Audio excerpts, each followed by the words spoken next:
Joignez-vous à la discussion.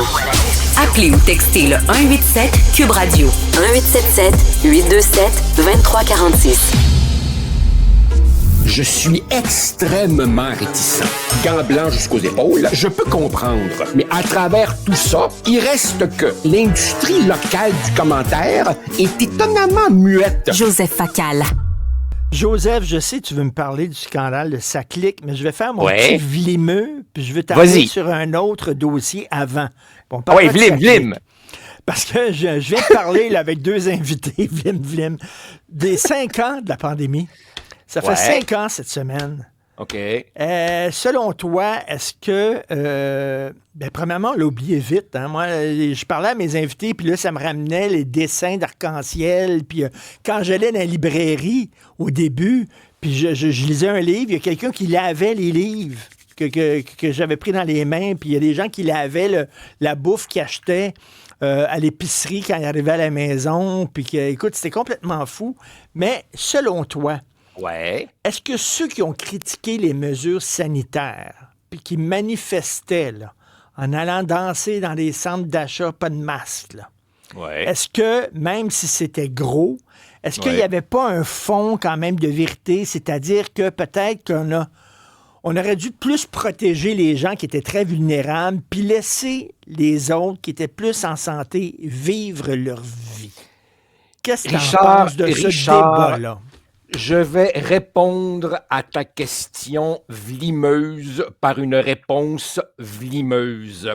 Est-ce que les autorités ont fait des erreurs? Oui. Dès lors, ceux qui critiquaient les autorités avaient peut-être raison à 5%, mais les caves dans les centres d'achat, eux, avaient tort à 95%, sinon à 99%. Tu sais, Richard, il paraît que le hockey, c'est notre sport national. Non. Notre sport national, c'est le gérant d'estradisme. C'est donc facile, quand t'es pas aux commandes, de chialer. Bien entendu que le gouvernement a fait des erreurs. Bien entendu qu'on a exagéré. Surtout, le deuxième confinement était de trop. Mais tant qu'à faire des erreurs, tant qu'à pécher, j'aime mieux pécher par excès de prudence que par négligence. Puis rappelle-toi, pendant la pandémie, on entendait dire que en Scandinavie, eux autres, ils l'ont l'affaire. On vérifie, c'est pas vrai. En Israël, eux autres, ils l'ont l'affaire. On vérifie, c'était pas vrai. Ça a été dur partout. Ben oui, on a construit l'avion au fur et à mesure. Regarde le bon côté, Richard.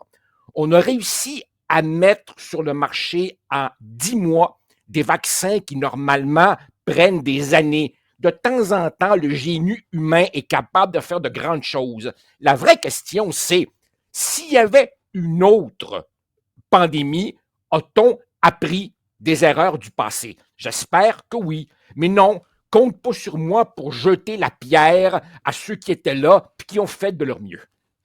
Tu sais que Churchill, pendant la Deuxième Guerre, il était très populaire auprès de son peuple, mais dès que la guerre s'est terminée, il a perdu ses élections. Et on lui a dit, écoute, t'étais un grand chef de guerre. T'étais la personne que ça nous prenait quand on était en guerre. Mais t'es plus la personne que ça nous prend maintenant qu'on est en paix. Ils ont été très durs. Monsieur Legault, pendant la pandémie, avec son ton mononcle, c'était le ton parfait. Exactement. Il nous rassurait. On avait besoin de ça. On le regardait, puis mon Dieu, il était populaire, puis tout ça. Mais maintenant que la pandémie est finie, on dirait qu'il faudrait qu'il y ait le mémo que le ton mononcle, ça fonctionne plus. Qu'est-ce que t'en penses? Je crois que tu as tout à fait raison. Tu vois, tantôt, j'étais plus ou moins d'accord. Maintenant, je suis tout à fait d'accord avec toi.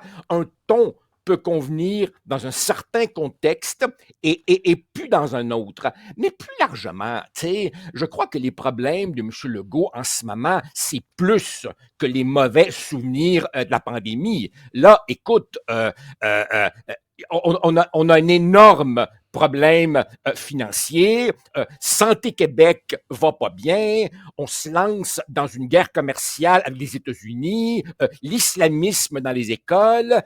Monsieur Legault, finalement, qu'est-ce que tu veux? Les problèmes viennent de partout, ça clique également. Donc, dans l'espèce de désenchantement populaire, il y a plus que la déprime postpartum, si tu veux, de la pandémie. Il y a l'ensemble des problèmes qui frappent un gouvernement usé en deuxième mandat. Je reviens à ça clique et je vais faire un lien. Écoute, tu disais, oui, les gens au pouvoir, c'est facile de critiquer les gens au pouvoir pendant la pandémie, mais quand même, reste que la situation est exceptionnelle, puis le contexte, puis tout ça. Pour ça clique, est-ce qu'on pourrait dire ça? Est-ce qu'on pourrait utiliser cette défense-là? Ben oui, il y a des gens qui ont mal fait leur job, mais c'est la bureaucratie le problème. Non, c'est pas la même affaire. Non, wow. Non, là, t'as du monde qui ont été avertis il y a 2 ans, voire plus, qu'on avait frappé l'iceberg, que l'eau montait dans les cales, puis que ça allait bien mal. Et ils ont laissé faire. Pire encore, M. Kerr a voté, a fait signer un arrêté ministériel pour pouvoir continuer à engloutir de l'argent sans que ces fonds supplémentaires soient dans la comptabilité qui peut être consultée. Non, ça c'est vraiment autre chose. Et de ce point de vue, je te dirais que le premier ministre n'avait pas le choix que d'annoncer cette commission d'enquête publique. Tu sais, la chaleur montait à toute vitesse et elle approchait du point d'ébullition. Je sais que notre ami et collègue Mario Dumont trouve que le gouvernement a peut-être un peu paniqué puisque le rapport de la vérificatrice n'a que 10 jours à peine. Mais regarde ce qui s'est passé en 10 jours. Il a perdu un ministre, M. Kerr. Bon, d'accord, tu me diras, c'est pas une grosse perte. La vice-première ministre, Mme Guilbeault, est dans l'eau chaude. Un de ses plus vieux lieutenants, M. Bonnardel, également.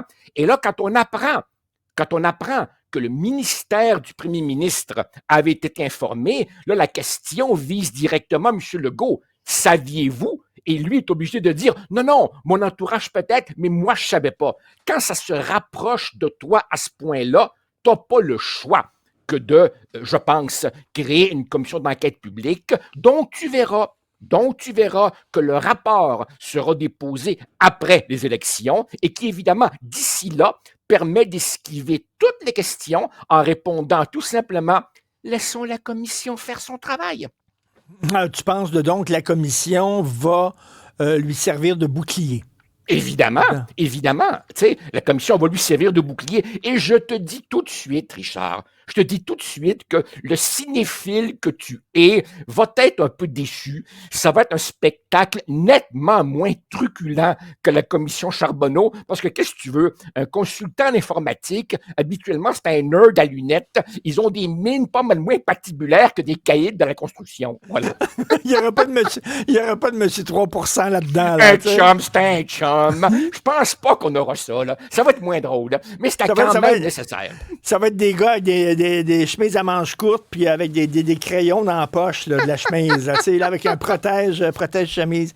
Écoute. Il est possible, comme tu l'écrivais ce matin, qu'il n'y ait pas de coupable. Parce qu'effectivement, dans les grandes organisations bureaucratiques, c'est donc facile de dévier la responsabilité. Exactement. Mais, oublie pas, quand même, la commission Charbonneau, elle a ouvert la porte à des poursuites contre M. Accurso, contre M. Zampino et d'autres. Alors, on verra. Veux-tu rire? Toujours. Max-Émile vient de m'apporter ça. C'est une nouvelle qui vient de tomber. Toute chose Trump annule des tarifs. Écoute bien ça. Alors, j'ai parlé aux chroniqueurs, aux chroniqueuses, à des experts qui nous disent c'est écœurant, ça va être 4 ans de guerre économique, ça va être dur, il va y avoir des victimes, faut se préparer. Ouais. Guerre tarifaire, les États-Unis et le Canada pourraient trouver un compromis dès demain.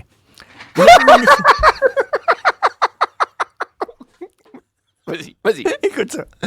L'administration Trump pourrait trouver un compromis dès demain avec le Canada et le Mexique sur les tarifs douaniers de 25 % qui ont été imposés mardi. Le secrétaire au commerce des États-Unis, Howard Lutnick, croit qu'il arrivera à rencontrer le Canada et le Mexique au milieu sur les droits de douane. Nous allons probablement annoncer cela demain, a-t-il dit en entrevue à Fox.